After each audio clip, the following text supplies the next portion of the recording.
Hello and welcome back to another episode of this week's watches. And this week we have 13 incredible watches for you guys and girls, from Rolex to a beautiful vintage gold AP to Pinion to Omega Tudor, even a new old stock Credor. There really is something for everyone in this week's drop. And as always, that's what I aim to bring you every single week. And for those of you that are new here, every Saturday, 9:30 a.m, we put new watches on the website. Somewhere between 8 and 12, this week's 13. I think the next few weeks are going to be 13 as I try and work through a backlog because I'm buying and consigning many watches, so thank you all very much. And if you want a sneak peek of what's coming to the website before it ever makes it to the website, follow us on Instagram at Kibble Watches. You'll see on our stories daily any new watches that we get, as well as the coming soon highlights reel on our profile there. You'll be able to see all of the pieces. If it's on there, it's available unless I say so otherwise, unless I say, you know, coming soon off for service. If it says coming soon, typically it just means coming soon to the website, but you can purchase it before it ever makes it to the website. And before we show you what's on wrist, I just want to say a big thank you. The industry and the market in general has been a little bit slow these past couple of months. It's obviously no secret, everyone sort of knows it, but I have to be honest, it hasn't been particularly quiet for Kibble Watches for myself. I've been incredibly busy. You guys and girls have been buying watches left, right and centre. I really cannot complain, and amazingly, each year so far has been better than the previous year, and I know that's not the case for a lot of dealers at the moment, especially here in the UK. This year is a quieter year already than previous years. For me, this year has already been better than this time last year, so thank you all very much. That's thanks to you guys and girls obviously buying the watches, consigning with us, selling to us, whatever it may be, you know, and I think the diversity is key there. One area might not be doing so well, another area is doing very well, and with the spread of watches I have, it seems like no matter what, there's always something that's selling well. So thank you all very much for making that happen. Now that's out of the way, let's have a look at what's on wrist. I'm wearing my personal 1975 Zenith Defy. This has been in the collection for many years. It will not be for sale. I actually don't wear it too often, but when I do, it tends to be on wrist for quite a while. This has been on wrist for 3 days now in a row, which doesn't happen that often for me. Beautiful watch, not for sale, one in the personal collection. Occasionally I get these watches come through my hands. They are incredibly rare, they don't come up often, and the prices can be hard to gauge as well. So whenever I do get one, they go pretty quick. Now that all of the rambling is out of the way, let's crack on with what you're here to see, and that's the watches on the table. We're going to start with this gorgeous Rolex GMT Master II. This is the 16710 with the Pepsi bezel, and it also has an OEM, an original manufacturer black bezel as well. So let's take a closer look. Starting this week off with the beautiful Rolex GMT Master II. This is specifically the reference 16710, and that 10 is an important distinction because that's what separates the GMT Master with the 16700 and the GMT Master II, the 16710. And this features the automatic Rolex caliber 3185 behind that closed plain case back as you'd expect, and that allows you to independently move the local time hand. So as you can see, you can independently move that hand in the second position. That's how you also quick set the date. You go round or backwards, and this allows you to track 2 time zones independently, whereas the 16700, they are coupled, so it's a second time zone, or it's showing you GMT time as opposed to a second time zone like the GMT Master II. Hopefully that all makes sense. And this is a original Rolex Pepsi bezel, and it also comes with an original Rolex black bezel, so the all black. Really cool to have both. This one's from December 2002 with its box and paperwork, including its original warranty card and so on, which again is really nice to have. Comes on its original bracelet, all links included, and this is of a generation, being 2002, with the solid end links and still drilled lug holes. So you get the best of all worlds, in my opinion, of that sturdiness that solid end links bring, with the ease of quick release to swap out straps, because I do actually really like wearing GMTs on leather and many other different kinds of straps. So hopefully that answers all the questions there. Condition wise, it's very good. It obviously has seen a polish wheel and it has been worn, so there are wear to be seen. Again, to be expected of a watch that is 22 years old. That is insane. How is 2002 22 years ago already? But let's show this watch on wrist and talk dimensions. And here we go on my 7-inch wrist. There's no denying the classic design of the Pepsi, but I have to be honest, I would probably be swapping it between this and the black quite regularly, because I also do like the all black monochromatic look. So this is 40mm by 47mm lug to lug, 12mm on the thickness and 20mm on the lugs with the drilled lug holes, as I mentioned, to make strap changing nice and easy. So go check out this one on the website today. From that Rolex, so a Rolex you don't see often. I really don't get these through my hands that often, surprisingly, and that is the Milgauss. They're now discontinued. This is the black dial with the beautiful orange highlights, fresh from service and polish, not with Rolex obviously because they charge too much and they take too long, so we use our own watchmakers, but they've done a beautiful job and it's ready to be enjoyed. So let's take a closer look. Now on to the awesome Rolex Oyster Perpetual Milgauss, and this is the black bezel, the black dial, sorry, not black bezel, with the orange highlights and that iconic lightning bolt orange hand, something so unusual from Rolex, and I think that's what made this model and the other models obviously so popular. Milgauss is derived from the original models, which had a higher Gauss tolerance, so resistance to electromagnetism, if that's the right wording. I'm sure someone will correct me in the comments if I got it wrong, but there you go. So this was first introduced to sort of have a higher reaction rate, to resist those kind of things for doctors or x-ray surgeons or whatever it may be, you know, people working in that field, scientists even, of course. So very, very interesting real world use. Obviously nowadays most watches have a very high tolerance in the first place, but this still has a higher than average tolerance. You have an all polished and rounded case. That's what these look like, so do keep that in mind. It's not been over polished. Some people will, first time they see a Milgauss, they go, oh, where's that really bold chamfer? Well, these are kind of like this in the first place. Brushed and polished bracelet with the polished center links, screw down crown at 3 o'clock. Obviously there's no date on this model, and this is an automatic Rolex caliber 3131 and a folding bracelet, as you can see. Screw down case back, one of the few case backs from Rolex that actually do feature some writing, as you can see. And this is a reference 116400, and this is from December 2007 with its box and warranty card. And as I say, we had it serviced and lightly polished. As always with our polishers, we don't go crazy. There will still be very subtle hairline scratches, because we don't want them to absolutely buff the life out of it. We want them just to bring it to a nice presentable standard to allow someone to pick up, wear, enjoy, and put their own scratches into, of course. So let's show this one on wrist and talk dimensions. And here we go on my 7-inch wrist. You can see a really, really great watch, nice proportions, wears bigger than a standard Oyster Perpetual, a bit beefier as well, for that sort of Faraday cage, I believe they call it, to give the extra resistance. A really, really great wrist presence. This is 40mm by 48.5mm lug to lug, 13mm on the thickness and 20mm on the lug, so endless options for this one. But go check out this watch on the website today. Now let's go on to an Audemars Piguet ultra thin 18 karat yellow gold with original strap and 18 karat gold buckle, beautiful white dial with Arabic numerals throughout, which are applied. You really can't go wrong with this, and it's circa 1992 as well. So let's take a closer look. Now on to an absolutely gorgeous and undeniably rare 18 karat yellow gold Audemars Piguet with this gorgeous glossy white dial, almost like a porcelain lacquered white with Roman numerals throughout, applied gold Roman numerals, and a beautiful 2-leaf gold hands right there. Audemars Piguet black printed at 12 o'clock, and just a really stunning example. Super thin, as you can see, and a really interesting case and profile. So you have this sort of rounded bezel which comes down to a slope, and then this 3-step case, hopefully you can see that, where it concaves in towards the center and then protrudes out for the case back again. Very dynamic, very beautiful, simple lugs. And as we flip it over, you're presented with a nice screw down case back, serial number and reference stated. It's a reference 14894BA, and inside is a manually wound AP caliber 2080. And this one's from circa 1992. It doesn't come with any box or paperwork, unfortunately, but it does come on a original Audemars Piguet strap with its original 18 karat gold Audemars Piguet buckle right there. So absolutely gorgeous, super simple, super clean, and really beautifully sized at 34mm. And when we show it on wrist, you'll see just how elegant that is with the thinness. It all just works so perfectly. So if you're in the market for an 18 karat gold dress watch, something simple, two-hander, from a brand with real history and heritage. There's no question about that with Audemars Piguet, but also something a bit more left field, something that people will stop and go, hold on a minute, is that an Audemars Piguet?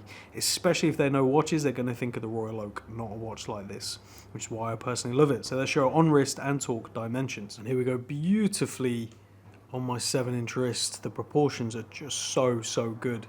This is 34mm by 36.5mm lug to lug, so super narrow on the wrist, 5mm on the thickness and 20mm on the lugs. So perfect watch to wear and enjoy. So go check this one out on the website today. From there, let's go over to some Panerais. We have two on the table today. This is a 2024 Panerai Submersible Bianco 42mm PAM 02223 223. Really awesome watch. I love these cases in the luminor with the crown guard at the 42. I think it just works beautifully. So let's take a closer look. Now for a Panerai Submersible featuring that big and bold rotating diving bezel right there. You've obviously got the classic Luminova locking crown mechanism that you lift up like so. That allows you to wind and set the watch as you'd expect. And you always push that back down and it locks the crown in place. An ingenious way of keeping the crown tight to the case to add extra water resistancy back in the day, and obviously it's been mastered by Panerai over the years. This is a reference PAM 02223, so 2223. You can see sub-seconds over 9 o'clock, date over 3 o'clock, and sort of iconic Panerai design right there. Smaller dial because obviously you have the rotating dive bezel, and it does mean it wears a bit better on the wrist, or at least it looks better sized on the wrist for those of you worried about sizing. This in the 42 wears beautifully. Iconic lugs there protruding from the cushion case, and as we flip it over, you're presented with a screw down crown with a submersible right there. On the case back inside is an automatic Panerai caliber P900. This one's from February 2024, comes with its box and paperwork, original Panerai rubber strap, as well as a green Panerai fabric strap, so you get both options. And this is the new Panerai box as well, a more streamlined design, a little travel case included. It's a very nifty bit of kit. So let's show this one on wrist and talk dimensions. And here we go, comfortably on my 7-inch wrist. You can see it wears very nicely, fits my wrist perfectly. I think the 42 in this case shape definitely works on my wrist. 42mm by 51.5mm lug to lug, 13mm on the thickness and 22mm on the lugs. As I say, two Panerai straps. It comes with a tool to change the straps as well, which is really handy. But there are plenty of options from Panerai and other companies as well. So go check this one out on the website today. From there, over to a watch that wears surprisingly well for 45mm. That is the Panerai. This is 2023 Radiomir Trigorni Blue 45mm PAM 01335 with a gorgeous blue sandwich dial. Let's take a closer look. Now on to a fantastic 45mm Panerai Radiomir. This features the blue sandwich dial. And for those of you that don't know, the sandwich refers to the fact you have a luminescent layer underneath the dial, and there's cutouts on the dial to allow the luminescence to appear through. Thus the name sandwich right there. Iconic two hands. This is really the iconic and quintessential Radiomir design, but done with a modern twist with that matte blue dial, which has this really cool subtle texture. Blued hands, screw down sign crown at 3 o'clock, and as we flip it over, you're presented with a screwed down case back. The original strap paired on the watch, a really nice supple and soft strap with Panerai signed hardware as you'd expect. This is the PAM 01335 from August 2023 with its box and paperwork. It also comes with two additional aftermarket straps that are super high quality, can be swapped over onto this one. For those of you that are unaware, the way the strap changing works on these Panerais is you unscrew both sides here. These pop out. They're two separate bars that connect together in the middle. So you pull them apart, put the new strap in, place it back in the right position, and screw the screws back down. It does take a little bit of getting used to if you've never done it before. There's plenty of videos and photos of how to do it exactly, so do check those out before you just start going here with a screwdriver. Make sure you know what you're doing. But yes, inside here is a manually wound Panerai caliber P6000.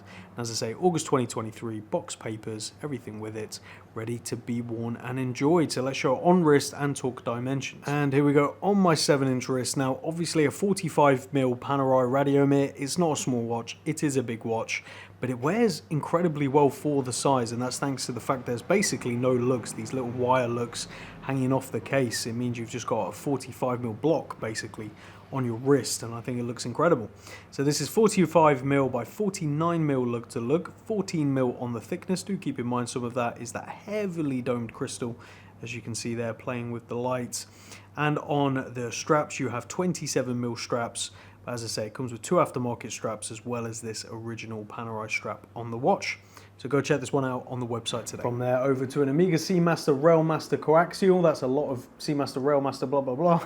This is the 40mm with the vertically grained dial. It's almost, well, the texture speaks for itself. It's hard to photograph, so in the photos I've tried to show it a few different angles to give you an idea how dynamic it is, but it is kind of the one you've got to see in person.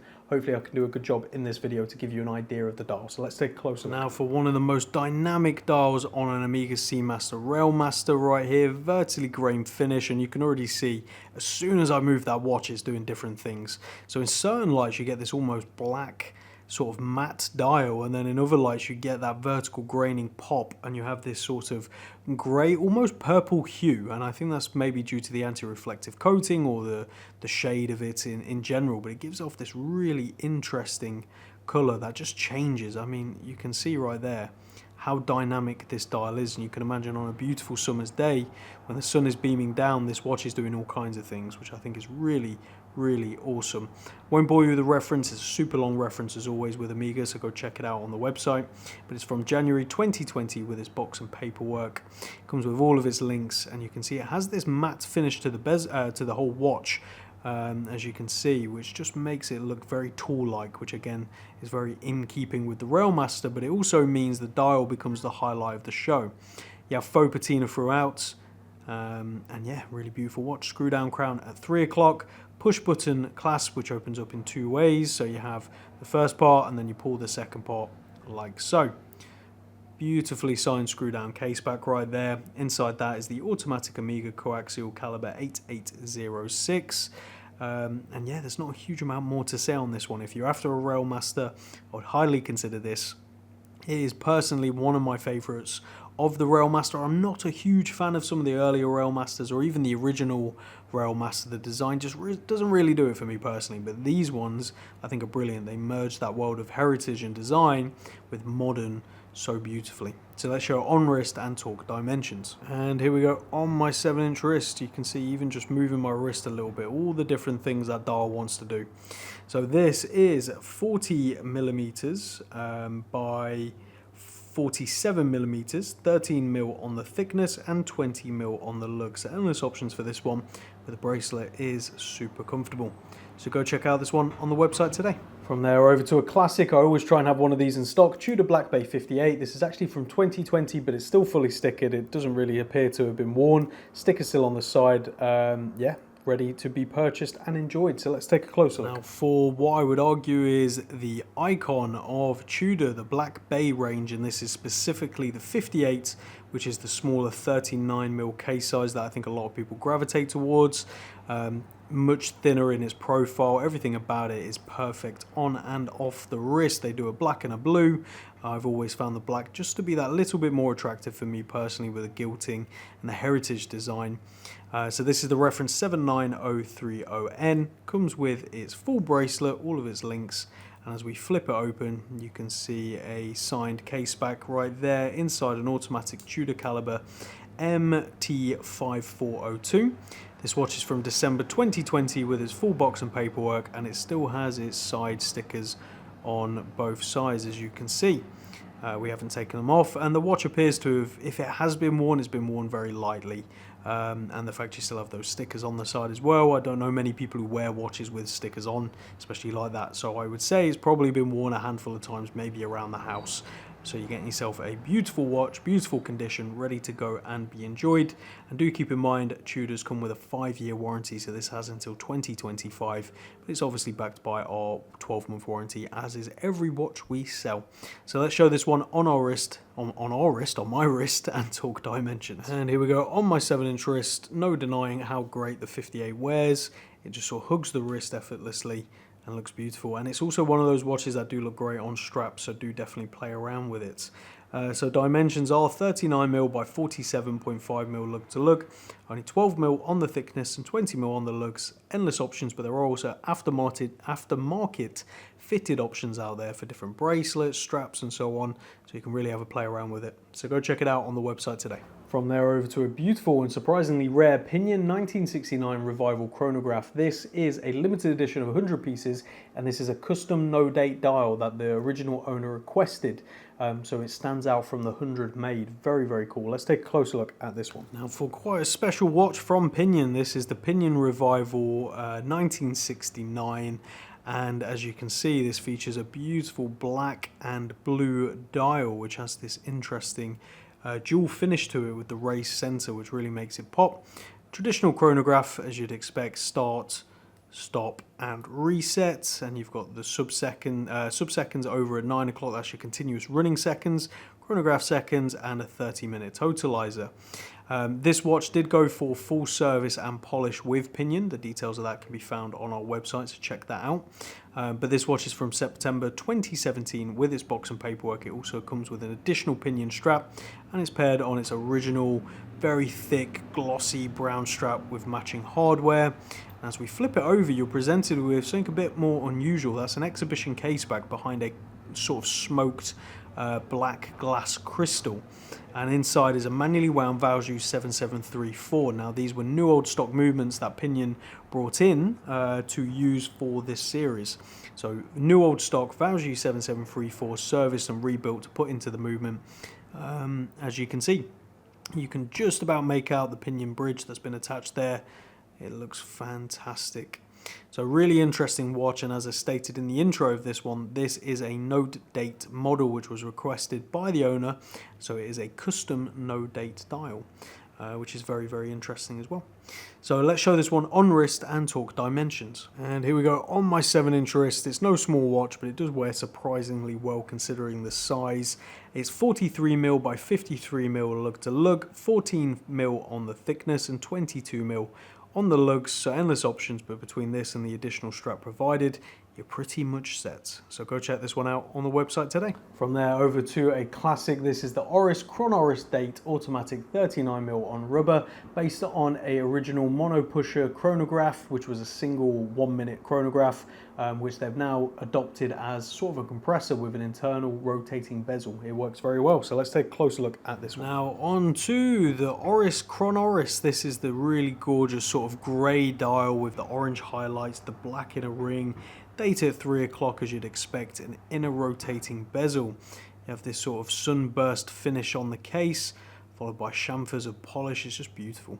2-sign crown. The top one is to actually set the time and use everything, and the bottom one is a screw down crown to rotate the inner bezel.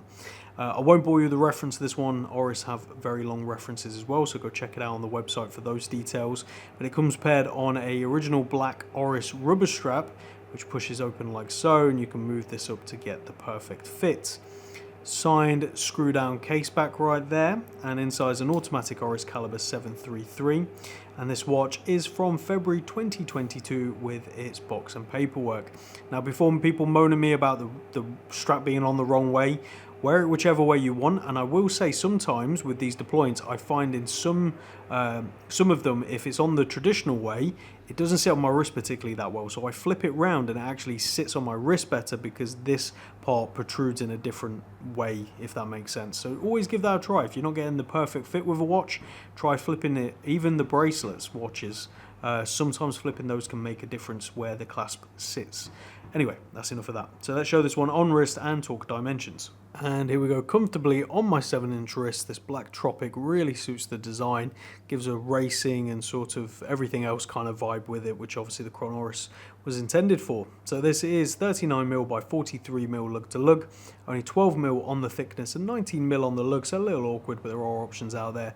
Watch Gecko and others have some great straps that would look amazing on this one, so go check it out on the website today. From there over to one of my favorites from the modern Seiko lineup in recent time. This is the Seiko Heritage Turtle 1968 reinterpretation, always long names with the Seiko, SPB315J1. Let's take a closer look at this one. And now we have the Seiko Heritage Turtle 1968 reinterpretation, reference SPB315J1, and this features sort of new redesigned turtle case and new brick style bracelet, which really suits the design beautifully. You have a matte black dial, matte black bezel, gilt throughout, which is the gold tone you see, and a date of 3 o'clock. Very similar in some ways, design wise, in terms of the colour code of the Tudor Black Bay 58, as you can see. Obviously very different watches, wear incredibly different, and have different heritage, no doubt. But this is a very, very nicely built watch, screw down crown at 3 o'clock, as I say, the sort of, what is it, 5-link brick bracelet, push button clasp as you'd expect, which is milled, micro adjust on the clasp. You've got 2 options there to get a comfortable fit, and signed screw down case back, and inside is an automatic Seiko caliber 6R35. This one dates to February 2024 with its full box and paperwork ready to be worn and enjoyed. It's been lightly worn, as you can see, a couple of hairline scratches here and there, but nothing too much, and a really nice finish throughout. No actual polished parts, it's all brushed, but it does have chamfers and slightly different polish throughout, which gives this really nice shine. I think it looks incredible. So let's show it on wrist and talk dimensions. And here we go, on my 7-inch wrist, you can see they've got the proportions of this one perfect with the cushion case. It just works. This is 41mm by 46.5mm lug to lug, 12mm on the thickness and 20mm on the lugs with drilled lug holes to make strap changing nice and easy. So go check out this one on the website today. From there over to something you do not see every day, and that is this awesome 2000s Dunhill, which is a Cityscape automatic 34mm. It comes on its original strap and buckle. The strap is very well used, so there is an additional strap provided. But let's take a closer look at this one. Now for something quite unusual and something you don't see often, and that's exactly what I want to bring to you guys and girls, is this Dunhill automatic Cityscape in 34mm. Now you've got this beautiful white dial, date down at 6 o'clock, 12, 3 and 9 with some applied indices, and a really heavily domed crystal, which distorts the viewing angles beautifully, and it gives it this sort of vintage vibe, which for the 34mm size works really well. Nice polished case, as you can see. It's obviously been worn and enjoyed. We can have it polished on request if you so desire. And then you flip it over and you present, let me open this up so you can see a bit better, presented with an exhibition case back showing a very nicely finished, to be honest, automatic ETA 2892 inside. So a high quality movement used by Dunhill right there. And Dunhill made beautiful watches, and some of them absolutely incredible and often very affordable. So something like this is well under £500 to be picked up and enjoyed. This is the reference 8006 from the circa early 2000s. It comes paired on its original strap with its folding buckle, as you can see. The strap has seen better days, it has been worn, so do keep that in mind. And an additional strap has been provided with the watch, but it won't fit on this deployant because you need a particular type of strap, which is super thin at the other end to fold underneath there, so do keep that in mind.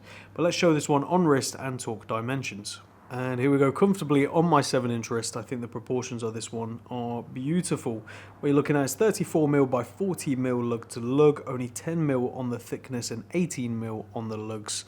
A really great, dressy, but also very casual watch on the right strap. Dunhill. So go check it out on the website today. Now on to a beautiful 70s Enicar. This is an ultrasonic square gold-plated case mechanical. As I say, from the 1970s, if you're after something with a bit more flair, a bit more quirk, this is definitely one to consider, and super affordable. So let's take a closer look.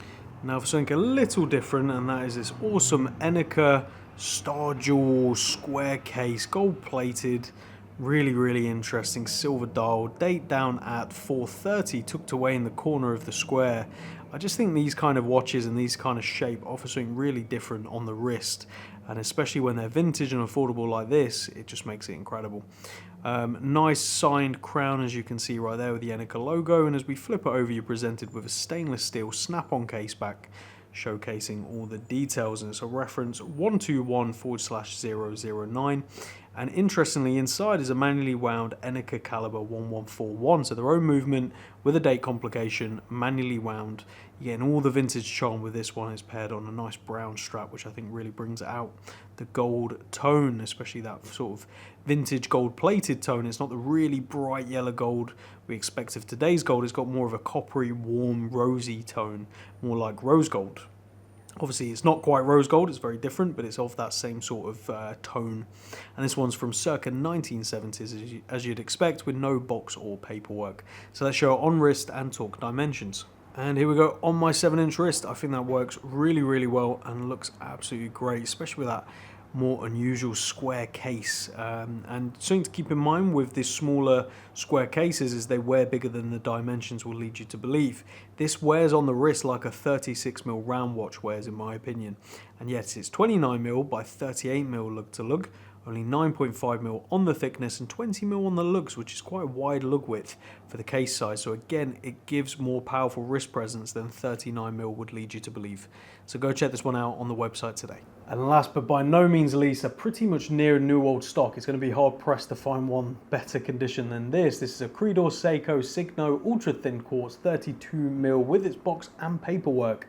And way under £500. I find that incredible that you can get a neo vintage Credor at that kind of price. Well, not quite neo vintage yet, 2008, so still way off that, but really incredible. Let's take a closer look. Now for something incredibly elegant but beautifully simple and still offers something really unique. It will definitely get the watch guys and girls heads turning when they see what it is, and it's a Credor double signed Seiko, proudly right there at 12 o'clock, as you can see.